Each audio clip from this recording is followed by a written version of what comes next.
ये कहानी है राजमहल की। राजमहल में बादशाह की 4 शहजादियाँ थी। बादशाह सलामत अपनी चारों शहजादियों से बहुत ज़्यादा प्यार करते थे, उन पे दिलो जान निछावर करते थे। पर उनकी शहजादियों से खता क्या हुई कि उनकी 2 बड़ी बेटियाँ गरीब लड़कों से मोहब्बत कर बैठी, जिसके बाबा हुजूर बहुत खिलाफ थे। बादशाह हुजूर चाहते थे कि उनकी बेटियाँ उनकी बराबरी के लोगों में जाएं। इस वजह से उनकी 2 बड़ी बेटियों ने सुसाइड कर ली। पर बादशाह हुजूर ने अपनी बेटियों की एक ना मानी। बादशाह हुजूर ठहरे थोड़े कठोर, थोड़े उसूल वाले। अब बादशाह हुजूर की बिजली बेटी से भी यही खता हो गई कि वो गरीब लड़के से मोहब्बत कर बैठी। जैस्मिन को बाबा हुजूर ने बहुत समझाया, पर वो बाबा से बहस करती रहती कि बाबा मैं तो शादी इसी से करूंगी, वरना मैं भी दीदियों की तरह सुसाइड कर लूंगी। पर बादशाह हुजूर ठहरे अपने उसूल के पक्के, उन्होंने उसकी एक ना सुनी। बादशाह हुजूर की बिजली बेटी यानी जैस्मिन थोड़ी जिद्दी थी। बचपन से ही उसको बाबा हुजूर से अपनी हर बात मनवानी आती थी।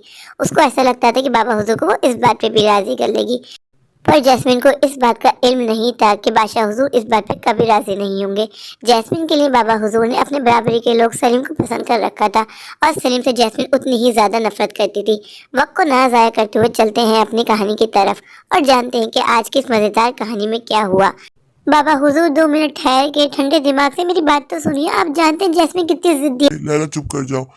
बाबा हुजूर प्लीज आप जैस्मिन की जिद को मान लें। आप जानते हैं उसने 2 दिन से ना कुछ खाया है ना कुछ पिया है, वो इस तरह बीमार पड़ कि मुझे कोई फर्क नहीं पड़ता, तुम्ही ने उसको शह दी। नहीं बाबा हुजूर मैंने उसको कोई शय नहीं दी, बस मैं उसको समझाती हूँ पर वो मेरी बात नहीं समझती। बाबा हुजूर जैस्मिन इस बात पे बस देता कि शादी वो अकबर से ही करेगी। मैं वैसे ही अपनी 2 बहनों को खो चुकी हूँ, मैं जैस्मिन को नहीं खोना चाहती। बाबा हुजूर प्लीज अपनी जिद छोड़ दीजिए, जैस्मिन की शादी अकबर से करवा दीजिए। खामोश, ये मेरे उसूलों के खिलाफ है। जब मैं अपनी 2 बेटियों को खो सकता हूँ तो मेरी तीसरी बेटी भी अगर मुझसे दूर चली जाएगी तो मुझे कोई फर्क नहीं पड़ेगा। बाबा हुजूर प्लीज अब ये जिद छोड़ दीजिए, मैं जैस्मिन को नहीं खोना चाहती। जैस्मिन की शादी सलीम से ही होगी, मैं जबान दे चुका हूँ और तुम ये बात जानती हो कि बाबा हुजूर जब जबान देते हैं तो उससे मुकरते नहीं है। तुम जाके ये बात जैस्मिन को अच्छे से समझा दो, उसके पैगामात मेरे पास लेके आती हूँ। जाके उसको बता दो कि बाबा हुजूर किसी भी शर्त पे उसकी शादी अकबर से नहीं करवाएंगे। उसको ये ड्रामे करना करती रहे, मुझे कोई फर्क नहीं पड़ता। जब मैं अपनी 2 बेटियों के बगैर रह सकता हूँ तो मैं अपनी तीसरी बेटी के भी बगैर रह सकता हूँ। समझा देना उसको। बाबा हुजूर प्लीज इतने कठोर मत बनिए। आपने हमें जिंदगी में हर चीज दी, हमने जब आपसे जो मांगा आपने हमें फौरन ला के दे दिया। बाबा हुजूर हमें अपनी पसंद के लड़कों से शादी करने दे दीजिए ना, वरना जैस्मिन खुद सुसाइड कर लेगी। वो बस जीत है कि शादी वो अकबर से ही करेगी। आप मान जाए बाबा हुजूर। इसको क्या लगता है मैं इन लोग के ड्रामे नहीं समझता? ये लोग मुझे इमोशनली ब्लैकमेल कर रही हैं, पर मैं जबान दे चुका हूँ। जैस्मिन की शादी अगर होगी तो सलीम से ही होगी। मैंने जैस्मिन को अपने हाथों में पाला है, मैं जानता हूँ वो कैसे ड्रामे कर सकती है। वो बहुत डरती सुसाइड से मैं बाबा हुजूर को कैसे समझाऊं कि जैस्मिन कहती है कि अगर उसकी शादी अकबर से नहीं हुई तो वो सुसाइड कर लेगी। क्या हुआ, तुमने अब्बा हुजूर को समझा लिया? मैंने अब्बा हुजूर को समझाने की बहुत कोशिश की, पर अब्बा हुजूर इस बात पे बस देते हैं तुम्हारी शादी सलीम से ही करवाएंगे। मैं भी सलीम से शादी नहीं करूंगी। देखती हूँ अब्बा हुजूर मेरी शादी कैसे सलीम से करवाते हैं। बाबा हुजूर को क्या लगता है कि वो मेरी जबरदस्ती शादी सलीम से करवा देंगे? मैं भी उन्हीं की बेटी हूँ, मैं शादी नहीं करूंगी सलीम से। मैं मर जाऊंगी और मैं उनके महल के बाहर ही सुसाइड करूंगी। जब लोग बाबा हुजूर पर उंगलियां उठाएंगे ना, उनकी बेइज्जती होगी, तब बाबा हुजूर को पता चलेगा कि उन्होंने पंगा मुझसे लिया इस बार। जैस्मिन ये तुम कैसी बातें कर रही है? वो हमारे बाबा हुजूर हैं, उन्होंने पाल पोस के हमें बड़ा किया, कोई एहसान नहीं किया है। हर माँ बाप अपने बच्चों को बड़ा करते हैं पाल पोस के। इसका मतलब बिल्कुल ये नहीं है कि बाबा हुजूर अपनी मर्जी से हमारी शादी कहीं भी करवा देंगे और हम चुप होकर शादी कर लेंगे। शादी तो मैं अकबर से ही करूंगी।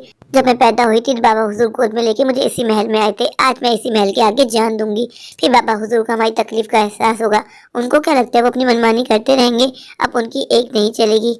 अगर मेरी शादी अकबर से नहीं होगी तो मैं किसी से भी शादी नहीं करूंगी। मैं अपनी मोहब्बत को अमर कर जाऊंगी।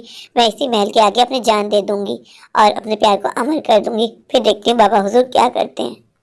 अकबर का बच्चा ही पता नहीं कहाँ मर गया, कह रहा था कि अपने बाबा को लेके आएगा बाबा हुजूर से बात करने के लिए। कहीं वो बदल तो नहीं गया, कहीं वो मुझे धोखा तो नहीं दे रहा। पर मेरे पास कोई ऑप्शन भी नहीं है, मैं क्या करूं? मैं घर छोड़ के बाहर आ तो गई हूँ, अब अंदर कौन सी मुंह से जाऊं? नहीं, अब मैं अंदर नहीं जाऊंगी। अब मेरी सेल्फ रिस्पेक्ट की बात है, अब मैं मर कर ही इस दुनिया से चली जाऊंगी। चाहे अकबर मुझसे शादी करे या ना करे, पर मैं सलीम से शादी नहीं करूंगी। मैंने बाबा हुजूर से कह दिया शादी तो मैं अकबर से ही करूंगी। मुझे मरने से बहुत ज्यादा डर लगता है, पर मेरे पास कोई ऑप्शन भी नहीं है। मैं बाबा हुजूर से कितनी बहस कर चुकी हूँ, कितनी बदतमीजी कर चुकी हूँ। मैं अंदर नहीं जाऊंगी, अब मैं जहर खा लूंगी। माँ बाबा हुजूर बिल्कुल अच्छे नहीं है, मैं आपके पास आ रही हूँ। आपकी जैस्मिन आपके पास आ रही है माँ। सोना सोना लम्हा लम्हा तेरी यादें तन्हा तन्हा आकर मुझे तुम देख लो। ऐसा मिलन फिर हो न हो, बेपनाह प्यार है, आजा तेरा इंतजार है, आजा सोना सोना लम्हा लम्हा। मेरे प्यारे प्यारे व्यूवर्स, अगर आपको मेरी आज की ये स्टोरी अच्छी लगे तो प्लीज़ मेरे चैनल को लाइक कीजिए, अपने दोस्तों को शेयर कीजिए और हाँ, मेरे चैनल को सब्सक्राइब करना बिल्कुल मत भूलिए। तो अभी जाइए जाकर मेरे चैनल को सब्सक्राइब कर दीजिए, मुझे ढेर सारा प्यार दीजिए, मुझे सपोर्ट कीजिए। Thank you.